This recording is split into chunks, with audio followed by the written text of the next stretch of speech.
Chers amis, est-ce que vous saviez qu'il existe un poste d'ambassadeur des droits LGBT qui existe depuis 2022? Et en fait, c'est quelqu'un qui est payé pour voyager à travers le monde pour promouvoir l'idéologie LGBT, le tout financé par l'argent des contribuables français. On a parlé aujourd'hui en réunion de ceux qui souhaitent s'engager, de nos amis volontaires pour participer aux élections consulaires l'année prochaine. J'ai fait cette réunion tous les lundis soir. On fait le soir pour moi parce que c'est à 21 h à Hong Kong, mais c'est à 15 h heure française. Ça peut changer, ça peut être autre jour, ça peut être notre horaire. Enfin, on verra dans les prochaines semaines. Mais en gros, une fois par semaine, on fait un petit point avec ceux qui souhaitent s'engager. On en a parlé aujourd'hui. Voilà. Et on a parlé aussi de faire un petit débrief parce qu'on a fait sa troisième réunion qu'on fait sur ce sujet. Ça fait 3 semaines. Et bah, je n'ai pas le temps, je ne fais pas un résumé, un débrief de ce qu'on s'est dit. Mais voilà, je vais le faire aujourd'hui. Enfin, peut-être pas un résumé, mais en tout cas, je vais revenir sur des points importants concernant ces élections parce que peu de gens sont au courant, s'y intéressent. Et en vérité, c'est très, très important parce qu'en fait, c'est des élections qui permettent de changer les mentalités et d'éventuellement gagner des élections un jour pour le camp patriote. Voilà. Mais en tout cas, pour revenir sur le premier point que je voulais aborder, les rayons LGBT, donc je viens de tweeter ça. Encore une fois, les impôts des Français permettent de financer la propagande LGBT. Donc, est-ce que vous savez que depuis 2022, là, il existe ce poste d'ambassadeur? En fait, ça a été créé par le gouvernement Borne. Donc, elle a inventé ce poste qui est celui d'ambassadeur LGBT et il va de pays en pays, il visite les consulats, les gouvernements, etc. Et voilà, il est là, là, il a une page Instagram, voilà, ambassadeur pour les droits des personnes LGBT+, compte personnel. Bon, voilà, personnel, pourquoi pas, mais voilà, là, par exemple, il est au Brésil. Non, il n'est pas au Brésil, il est avec l'ambassadeur du Brésil en France. Je lui ai dit que nous nous réjouissons de voir le Brésil s'engager à nouveau pour les droits des personnes LGBT+ de le monde. Voilà, mais en fait, il incite tous les gouvernements de le monde à promouvoir les valeurs LGBT+. Donc, c'est assez fou. Euh, voilà, il est payé que pour ça. Anti-russe. Là, il est où? Il est en Slovaquie. Voilà, c'est ça son quotidien. Là, il part de la Grèce. Très bien. Voilà. Donc, ça coïncide aussi avec le 17 mai. Donc, j'ai appris quelque chose aujourd'hui. J'ai appris que le 17 mai, c'était la journée internationale de lutte contre l'homophobie, la transphobie et la biphobie. Et je ne connaissais pas ça, la biphobie aussi. Mais en fait, il faudrait pas. C'est fou parce qu'on mélange tout ça. Je connais des homos qui sont transphobes ou plutôt transphobes. C'est pas parce qu'on est homo qu'on est automatiquement pro-trans, et, etc. Donc, c'est deux choses différentes. À la limite, dans les LGBT, je pense qu'il faudrait que LGB soit ensemble éventuellement, mais tout ce qui est trans et tout le reste, si c'est queer et tout, ça n'a rien à voir. On peut très bien être homo et ne pas s'identifier dans ce drapeau LGBT, machin, etc. Donc ça, c'est le consulat général de France au Vietnam qui communique et qui dit que c'est très bien, etc., etc. Et voilà, donc j'habite à Hong Kong, donc je regarde le consulat de Hong Kong. Je ne vais pas lire tout ça, quoi, mais voilà, voilà, il raconte tout. Sinon, c'est la consul général. En 2008, on a fait ceci, cela. 2022, voilà. En 2022, création de ce poste. Et cet ambassadeur, Jean-Marc Berton, il parcourt le monde pour faire la promotion de cette idéologie. Voilà, ça, c'est la consul générale. Et lui, c'est celui qui est en charge de la communication. Voilà, si je me rappelle bien. Euh, tac, tac, tac. Voilà, donc, pourquoi pas? Non, mais je pense qu'il faut combattre l'homophobie, parce on a même des homos parmi nos patriotes. Non, ça n'a rien à voir avec le fait d'être de gauche. Voilà, il faut combattre les discriminations. Mais c'est pas parce qu'on est homo qu'on veut absolument soutenir ce drapeau, toutes ces initiatives. Et puis même à la limite, on peut le faire avec des fonds privés. Donc moi, je veux bien soutenir certaines initiatives qui vont contre la discrimination, mais moi, à titre personnel ou dans mes réseaux personnels, mais pas avec les réseaux, la communication, en fait, les financements du contribuable français, de l'administration française. C'est pas le rôle des consulats de faire ça. Les consulats, ils font les passeports, ils font ce qu'il faut faire pour les Français de l'étranger. Et puis voilà, ils n'ont pas à s'immiscer. Alors derrière là, il y a quelqu'un qui commente, qui dit, est-ce que ça ne devrait pas être considéré comme de l'interférence politique? Et, voilà, donc ben oui, moi je pense que oui. C'est assez fou. Voilà, il est là, pour Twitter aussi. Donc là, qu'est-ce qu'il est? Directeur exécutif de machin Tunisie qui a remporté le prix de la ville de Paris pour les droits des personnes LGBTQI+. Alors là, ça va plus loin, c'est la ville de Paris qui finance ça. OK. Et voilà, et là aussi, là, ça c'est l'Union européenne. Un poste de Ursula von der Leyen. Voilà, be proud, proud of whom you love, who you are, blablabla. Donc, financement de l'Union européenne, financement de la France. Voilà, est-ce qu'il faut que ça continue? Donc, quel est le rapport avec les élus des Français d'étrangers? C'est-à-dire que vous, en tant que résident, en tant qu'expatrié, en tant que résident dans ces circonscriptions consulaires, ben, en fait, ce serait utile de relier ce genre d'informations, de faire un petit peu de veille, de dénoncer ce qui se passe. Parce qu'en fait, là, je crois que je suis le seul à en parler. Il y en a d'autres qui en parlent un petit peu, mais c'est très, très rare, les élus des Français de l'étranger, qui font de la politique et qui font remarquer ce genre de choses que je trouve anormales. La plupart des élus des Français étrangers, en fait, ce sont des assistantes sociales. Voilà, on va revenir sur leur. Voilà, pour information, là, si vous avez, par exemple, voilà, je suis à Hong Kong, donc je vous montre le site du consulat général de France à Hong Kong et Macao. Les élus des Français étrangers, vous avez les parlementaires, les députés et les sénateurs, et vous avez les élus locaux qui sont les conseillers AFE et les conseillers consulaires. Moi, j'ai passé ces conseillers AFE qui sont en fait des conseillers consulaires un peu plus. On ne va pas vous embrayer aujourd'hui, mais en fait, voilà, on a le député de la circonscription. Pour la 11e, c'est Anne Genetet, macroniste. Sénateur, on a 12 sénateurs des Français de l'étranger. Pour rappel, qui sont renouvelables de moitié tous les 3 ans. Donc, il y a 6 sénateurs à renouveler tous les 3 ans. Donc, le prochain sera en 2026, peu de temps après les élections des conseillers français étrangers et les élections municipales, c'est-à-dire peu de temps après l'élection du corps électoral. Et on a les conseils consulaires. Donc voilà, si on clique sur conseil consulaire, d'ailleurs sur le site du consulat, voilà, on a la liste des 4 élus, Pierre Dupuis, moi-même, Katia Martin et Émilie Tran-Sautedet. Voilà. Et bon, là, on a juste les adresses email, mais il y a des consulats qui font ça un petit peu mieux. Ils mettent plus d'informations, ils mettent même une mini-biographie, ils mettent une photo. Bon, voilà, là, ils ont fait le strict minimum, le nom et l'email. OK, très bien, pourquoi pas de problème. Et là, on est sur le site de France Diplomatie, donc le ministère.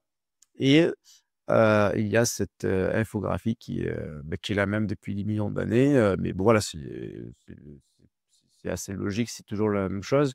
Le rôle des Français de l'étranger, à quoi il sert? Voilà, je vais revenir sur ça rapidement et vous dire pourquoi c'est important. Donc, mon rôle est celui de 442 personnes en tout dans le monde. En plus de ça, en fait, il y a aussi des délégués consulaires. Bon, je ne vais pas en parler en détail aujourd'hui, mais en fait, là, vous avez beaucoup de Français, comme par exemple en Suisse ou au Royaume-Uni, à Londres, par exemple, vous avez des conseillers français étrangers. Mais quand il y en a beaucoup, quand il y a beaucoup de résidents, mais vous avez des délégués aussi, et leur seul rôle, c'est de voter aux élections sénatoriales. Donc voilà, en fait, tout ça pour dire quoi? En fait, il y a un peu plus de 500 grands électeurs, en fait, qui vont participer aux élections sénatoriales, mais des conseillers, voilà, qui ont le rôle de conseiller, qui siègent au consulat. Il y en a 442 dans le monde, dont 4 à Hong Kong, par exemple, 4 à Singapour, 4 au Japon, 3 au Vietnam, 3 au Cambodge, voilà, 4 en Thaïlande, 3 en Russie. Bon, voilà, rapidement, en fait, ça dépend du nombre d'inscrits partout dans le monde. Voilà. Qu'est-ce qu'ils font? En fait, je résume souvent, bon là, ils disent représenter les Français, Françaises établis hors de France, mais ça c'est très généraliste, c'est pas un job, spécifique. Numéro 2, répondre à toute question concernant l'enseignement, les aides sociales et cetera. Ça aussi, c'est très généraliste. On me pose une question, je réponds. Ça, c'est le rôle aussi des associations, c'est le rôle de toute personne au consulat. C'est pas ça qui fait que vous êtes élu. Et voilà, on va dire que symboliquement 1 et 2, oui, c'est très bien, ils se rendent disponibles, ils répondent aux questions et cetera. Ils représentent, c'est bien. Le numéro 3, voilà, ça c'est important, participer aux élections sénatoriales pour les Français de l'étranger. Donc ça, c'est, parce que ça c'est spécifique parce qu'ils sont obligés de voter. D'ailleurs, le vote est obligatoire. Donc si vous êtes élu conseiller des Français de l'étranger, vous êtes obligé de voter, sinon vous avez une amende. Voilà. Alors que le vote, c'est pas obligatoire pour, le suffrage universel direct. Voilà, là, on est un suffrage universel indirect. Alors leur mandat, 442 pendant 6 ans, OK, très bien. La dernière élection, c'était en 2021 au lieu de 2020 parce qu'il y a eu le covid, mais normalement, c'est 6 ans. Moi, j'ai été élu pour 5 ans au lieu de 6 ans, mais c'était vraiment exceptionnel. Normalement, c'est 6 ans. Donc là, en 2026, il y aura des élections, consulaires et on sera élu pour, 6 ans, donc jusqu'à 2032. Voilà. Donc qu'est-ce qu'ils font? Ils sont réunis en conseil consulaire au moins 2 fois par an. Il y en a pas beaucoup, c'est vrai qu'il y en a 2, 3. Voilà. Après, il y a des réunions en plus qui sont plus sur les aides sociales, sur la sécurité et après des réunions diverses quand un parlementaire ou qu'un un officiel vient, dans la circonscription dans laquelle vous êtes et qui souhaite vous rencontrer, bah, vous allez à leur rencontre, vous répondez aux questions. Moi, ça, c'est tout à fait normal. Bah, les réunions obligatoires, c'est au moins 2 fois par an. Voilà et il y a 1 à 9 conseillers dans chaque circonscription consulaire. Donc, à Londres, à Genève, par exemple, il y a le maximum, les 9 conseillers et en plus de ça, il y a des délégués et après partout dans le monde, selon les consulats, il y a entre 1, par exemple au Laos, il y a qu'un seul élu. Voilà. Donc, bref, en tout cas, en fait, le rôle, pour moi, ce qu'il y a d'obligatoire, c'est 2 choses. La première, c'est les réunions du conseil consulaire. Là, c'est précis, 2 fois par an et la deuxième, c'est voter aux élections sénatoriales. Donc voilà, en gros, ça prend pas tellement de temps si vous faites le minimum. Il y en a qui le font pas d'ailleurs. Aller aux réunions de conseil consulaire au moins 2 fois par an et voter au sénatorial. Après tout le reste, représenter les Français de l'étranger, répondre aux questions, ça c'est, voilà, si vous êtes retraité, que ça vous fait plaisir de faire ça, ben, vous le faites toute la journée, 10 heures par jour. Si vous êtes, un bénévole normal et que vous faites ça dans votre temps libre, beh, ce sera selon vos disponibilités. Mais c'est pas la disponibilité, ce n'est pas un critère je pense, pour, faire ce rôle, sinon vous prenez que des retraités ou des conjoints d'expat. Voilà. Donc ça, c'est le rôle et ces dernières semaines, j'ai eu pas mal de questions, diverses. À quoi ça sert? Voilà, en fait, ce qui est très important, je pense, c'est de se rendre compte que c'est un rôle qui peut changer les mentalités sur le terrain et qu'il faut, des personnes qui se battent pour la cause de manière politique et apolitique. Apolitique, ça veut dire quoi? C'est-à-dire, on va aux réunions, de bourse scolaire, on va renseigner, le conseil consulaire sur tel ou tel dossier quand on a des informations. Apolitique, c'est, quand on a un élu, un parlementaire ou un officier qui vient, à Hong Kong, par exemple, là où je suis et qui demande comment va la communauté française, quelles sont les problématiques, est-ce qu'il y a des problèmes de visa? Est-ce que comment va le marché de l'emploi? Comment va le lycée français? Ça, on va dire, c'est apolitique dans le sens où peu importe si on est de gauche ou de droite, on va répondre aux questions, on va essayer de s'entraider, on va travailler avec nos collègues. Voilà, ça c'est important pour un élu aussi, on travaille avec tout le monde. Je suis le seul qui soit vraiment de droite. Les 3 autres élus à Hong Kong, il y en a un qui est de gauche, il y en a 2 autres qui sont centristes. Je vais pas les insulter à chaque réunion. Je vais travailler avec eux, je vais les saluer, je vais leur faire la bise, c'est normal, on travaille ensemble. On n'a pas les mêmes opinions, mais on travaille ensemble. Ça, c'est très important aussi. Mais, ça, c'est que le côté apolitique où on va pas vraiment faire de politique. Mais il y a un côté politique à faire parce qu'on vote aux élections sénatoriales et donc en fait, si vous votez pour des élus qui font pas de politique, vous ne savez pas pour quel sénateur ils votent et en fait, si vous vous fichez un petit peu de la politique, et que vous êtes patriote, vous perdez en fait l'occasion d'avoir des élus locaux, voilà, comme moi ce que je fais à Hong Kong, qui font le travail on va dire de propagande, parce qu'en fait, c'est de la propagande, en fait, en tout cas d'influence. On est un petit peu des influenceurs aussi, on veut changer les mentalités. Beh, du coup, en fait, vous perdez l'occasion d'avoir des élus qui font ce travail au niveau local, circonscription consulaire, comme au niveau parlementaire. Au niveau sénatorial, en fait, je pense que la l'élection sénatoriale est l'une des rares où on peut vraiment avoir des élus patriotes chez les Français de l'étranger. Comparé aux législatives, par exemple, parce que pour gagner une élection législative, il faut avoir 50 des voix. C'est très, très difficile chez les Français de l'étranger pour un patriote. C'était possible à l'époque de l'UMPS. On avait, par exemple, Thierry Mariani qui avait été élu, pour notre circonscription en Asie, Océanie, Europe orientale. Mais à l'époque, il n'y avait que l'UMP et le PS, donc c'était, celui qui était de droite. Même si on savait bien qu'il était de droite et d'ailleurs maintenant il est au RN, la preuve, tant mieux. Maintenant je verrais difficilement un député vraiment patriote chez les Français étrangers, sauf s'il y a vraiment, voilà, Marine Le Pen est élue présidente de la République. Ensuite, il y a vraiment une union de toutes les droites. Il n'y a qu'un seul candidat dans toute notre circonscription et qui a un vote utile pour ce candidat, peut-être. Mais en fait, c'est quasiment impossible. En France, oui, en France, dans des circonscriptions comme celle de Marine Le Pen, et cetera, oui. Mais à l'étranger, il y a tellement de gauchistes et de bobos que c'est, en fait, c'est pas impossible, c'est possible, mais c'est très difficile. Par contre, les sénatoriales, c'est possible d'être élu avec seulement 10 des voix, 10-12 des voix parce que, c'est un système à la proportionnelle, tout comme les élections européennes. Marion Maréchal ainsi que 4 autres avaient été élus avec seulement 5 des voix. Donc voilà, chez, les Français étrangers, 5 ça ne suffira pas, mais 10 ça suffira. Et donc pourquoi c'est important de s'engager pour ces élections locales? Parce que si vous êtes élu, dans n'importe quelle circonscription de le monde, parce que c'est pas par zone géographique cette fois, c'est pas pour l'Asie, l'Afrique, l'Amérique latine et cetera, c'est le monde entier. Donc vous devenez un grand électeur et vous contribuez au changement, au bouleversement politique dont la France a besoin.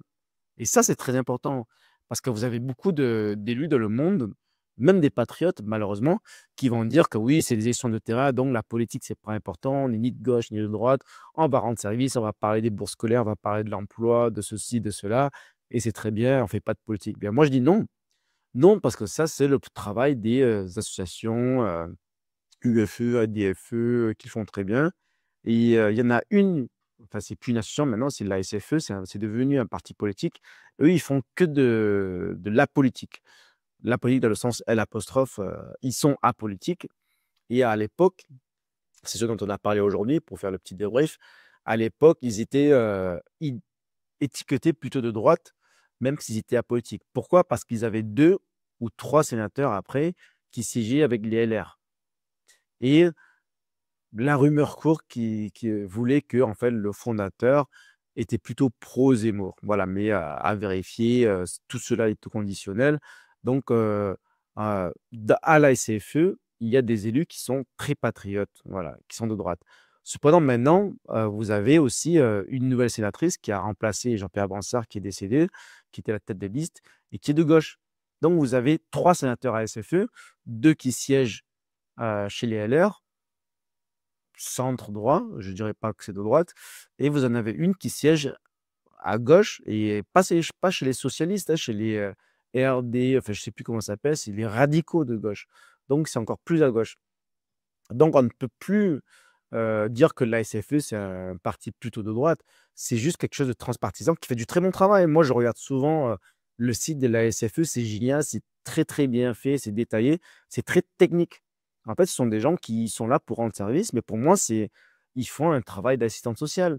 C'est-à-dire que ça, c'est pas le travail d'un parti politique, c'est le travail d'une association. Et en fait, ce qu'il faut en 2026, c'est un grand bouleversement.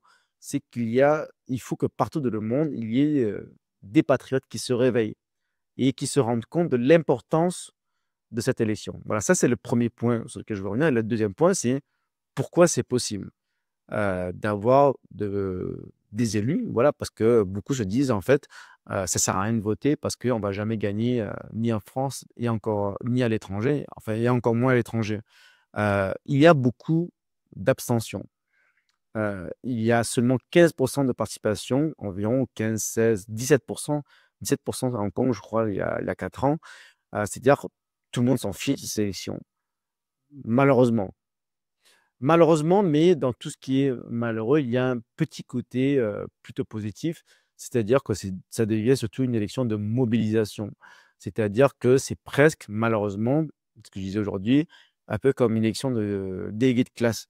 C'est-à-dire que finalement, ce sont vos amis qui vont voter pour vous, parfois même sans être d'accord avec vous politiquement. Moi, j'ai des amis qui sont de gauche à Hong Kong qui ont voté pour moi alors qu'ils ne sont pas d'accord avec moi. Ils me disent: «Oh Marc, tu dis trop de conneries avec tes machins anti-LGBT, extrême droite, machin et cetera». Ce qui est complètement faux. Je ne suis pas anti-LGBT. Enfin si, je suis anti-LGBT de l'idéologie, mais je ne suis pas du tout homophobe et cetera et je ne suis pas extrême droite. Bon bref, peu importe, mais j'ai des amis qui, même s'ils pensent que je suis extrême droite, ils ont voté pour moi parce que, parce qu'on se connaît, parce qu'ils voient que je fais du bon travail, parce qu'ils aiment bien, les événements, apéros verts au fromage et cetera.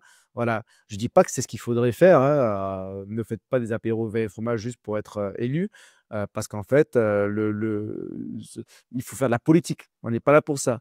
Faire juste donner des informations, faire du travail de terrain, terrain, terrain et cetera.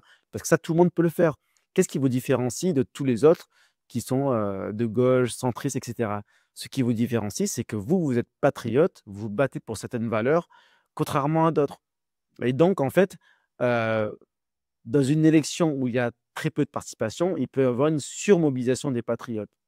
Donc quand il y a 15% de participation en moyenne, si les patriotes vont davantage voter que les macronistes et les gauchistes qui vont se dire: «Bon, c'est bon, c'est gagné d'avance, tout le monde en aura tant de postes et cetera».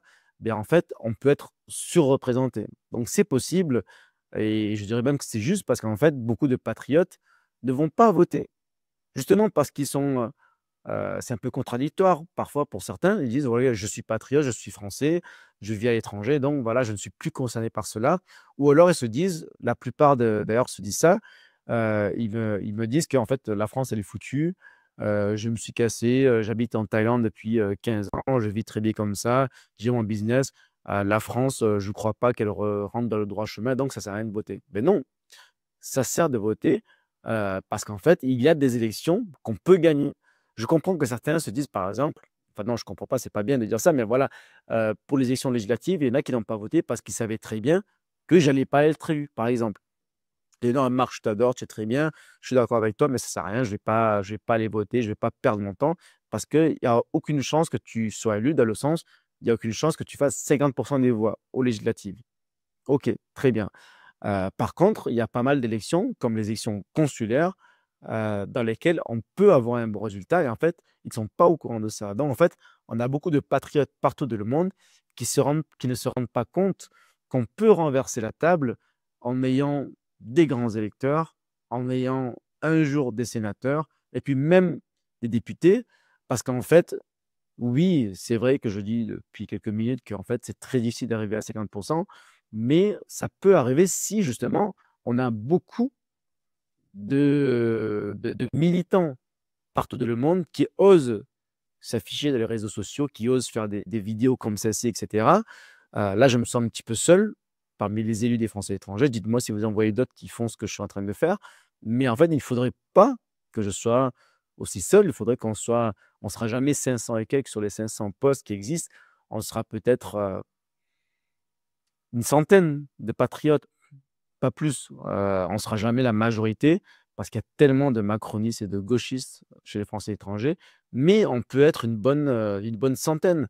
20 du corps électoral des Français étrangers, c'est combien en France? C'est 40 en France. À l'étranger, on va viser 20.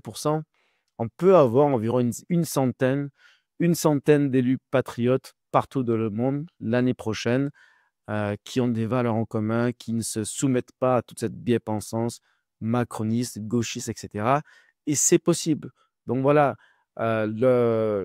l'année prochaine, je pense que l'accent doit être mis sur tous les patriotes qui n'y croient plus.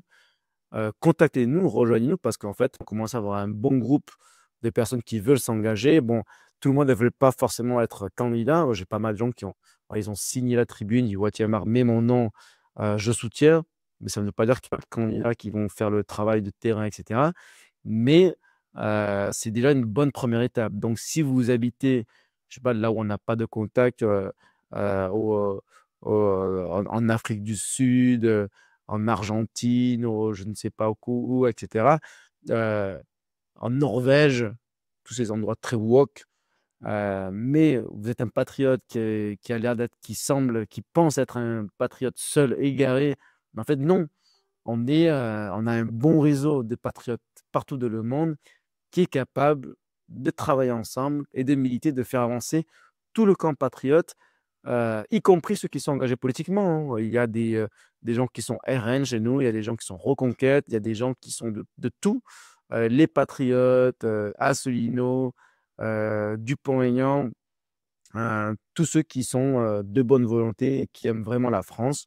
On a du travail à faire ensemble. D'ailleurs, demain, voilà, dans moins de 24 heures, j'aurai une réunion avec quelques représentants de partis politiques patriotes des Français et étrangers. Et on va essayer de travailler ensemble pour faire des listes communes en 2026. Donc, si c'est possible, c'est top. On verra, on se tient au courant. Voilà. Allez, à très vite. Dites-moi si vous avez des questions, contactez-moi. C'est facile à trouver tous mes contacts sur Telegram, sur WhatsApp, sur WeChat ou en commentaire sur les réseaux sociaux. Inscrivez-vous sur la newsletter si vous voulez. Vous avez mon nom marguillaume.com, c'est un raccourci pour aller vers il y aura un formulaire. Vous me contactez, je vous recontacte et je vous ajoute à nos réseaux. Et selon où vous êtes dans le monde, je vous mets en contact avec l'équipe locale. Allez, à très vite et surtout, vive la France!